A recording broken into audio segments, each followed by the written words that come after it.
Salama Atawatan TV kanalının mehriban müştaqlary, hormatly tamaşaçylarymyz, Atawatan TV'de saýlanan habarlar. Habarymyzyň şuňky sanyna. Türkiýanyň esaslandyrjysy Atatürk Aşgabatda ýatlany. Memoriat 2024 Türkmen okuwçylary Dubayda mental sport boýunça 3 medal gazandylar. Azerbaýjanyň COP29 halkara howa masagyny başlaýan. Taryhy üstünlük Türkmen samboçy dünýä çempionu boldy.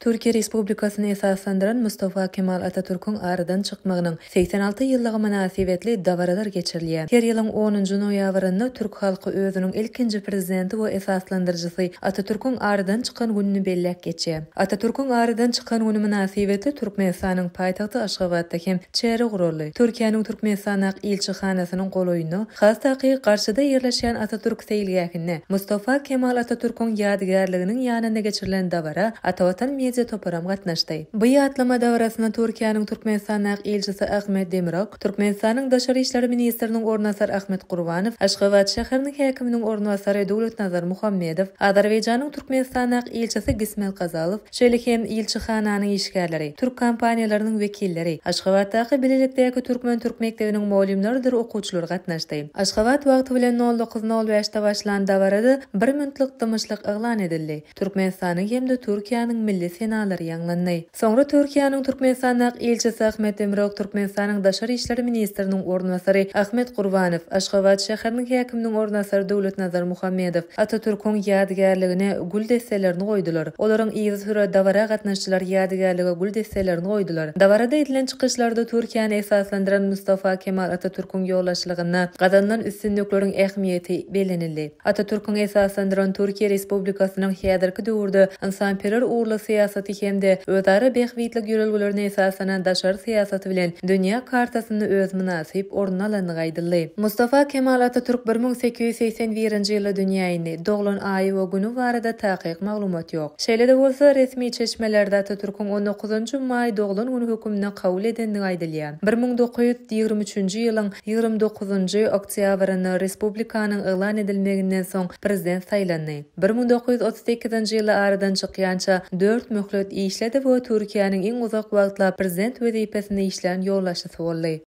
7-9 noýabr aralygynda Birleşen Arap Emirlikleriniň Dubai şäherine Memoriat 2024 mental sport boýunça bütün dünýä olimpiadasy geçirildi. Bäsleşige dünýäniň 35 dowlatynyň 180den gowrak wekil gatnaşyp, olar ýaşlaryň we ullaryň arasyna 12 kategoriýada ýarışdylar. Türkmenistanyň adyndan 17 mektep okuwçysy we 2 wekil bu bäsleşikde çykyş etdi. Türkmen okuwçylary 5 kategoriýada ustatlyklaryny görkezip 3 medal gazanmagy başardylar. Bu barada tmkart.info habar berýär. Netijede Ogul Maral 6 ve 6 belgili sanlardan ýatdan derece kökü çıkarmak goýunça ýaşlaryň arasyna 3-nji orny ýelep 1-nji medal aldy. Aýgul Ýusupowa Anzan Flash marafonu boýunça ýaşlaryň arasynda 2-nji orny gazanyp kümüş medalym nasip boldy. Mekan Nurgelliýew Anzan Flash marafonu boýunça çykyş edip altyn medal gazanmagy başardy. Memoriat 2006-njy ýylda esaslandyrylyp mental sportyň dürli görnüşlerini öz içine alýan. Ilkinji Memoriat olimpiadasy 2008-nji ýylda geçirilip şondan beri Olimpiýa oýunlary bilen uğurdaşlykda her 4 ýylla bir gezek gurulýar.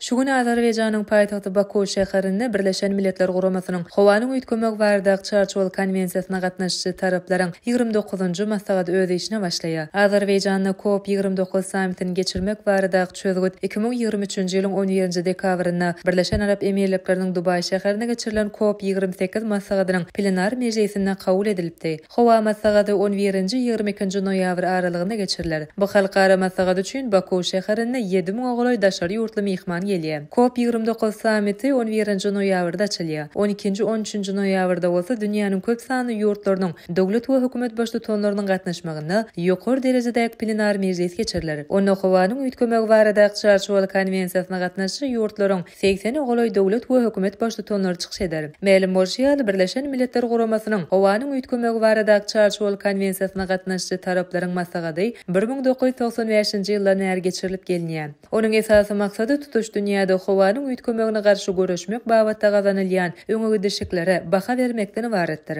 1990-njy ýyllaryň ortalarynda bu maslahatda ösen ýurtlaryň howa goýberýän parnik gazlarynyň zyňanylaryny azaltmak goýunça Kyoto tesbirnamasy aranyp maslahatlaşylýady. 2020-2015-nji ýyllarda bolsa 2015-nji ýyla Fransada kabul edilen Paryj ulalaşy hökümine atlandyrylan we howanyň üýtgemegine garşy görüşmek goýunça kabul edilen halkara resmi nama pikir alşyldy. Häzirki wagtda dünýäniň 195 ýurdy bu ulalaşyga goşuldy.